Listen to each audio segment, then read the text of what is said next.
ఈరోజు అంతర్జాతీయ మహిళా దినోత్సవం సందర్భంగా మన ఈ స్టూడెంట్స్తో రాజవొమ్మంగిలో ర్యాలీ కండక్ట్ చేయడం జరిగింది.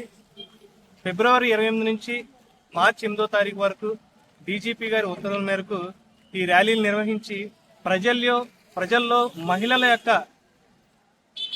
యొక్క విద్య ఎంత ప్రాధాన్యత ఉంది, దానివల్ల సమాజం ఎంతవరకు అభివృద్ధి చెందుతుందనే విషయాలు అందరికీ అర్థమయ్యేలా చెప్తున్నాము.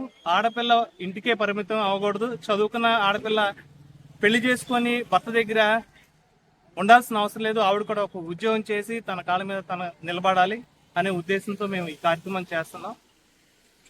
ఈ వారోత్సవాల సందర్భంగా drawing competition, essay writing competition, open house, తర్వాత సెల్ఫ్ డిఫెన్స్ ప్రోగ్రామ్ కండక్ట్ చేసి మహిళలలో ఆత్మస్థైర్యాన్ని మేము నింపి వాళ్ళు ఏ విషయంలో కూడా మగవాళ్ళకి తక్కువేం కాదు అనే విధంగా తీసుకుని మేము ప్రజల్లో చైతన్యం తీసుకురావడం జరుగుతుంది. అదేవిధంగా రాష్ట్ర ప్రభుత్వం శక్తి యాప్ అని, తర్వాత emergency toll free numbers 112 call అని ఇలా మహిళలకి ఎన్నో కార్యక్రమాలు చేస్తుంది.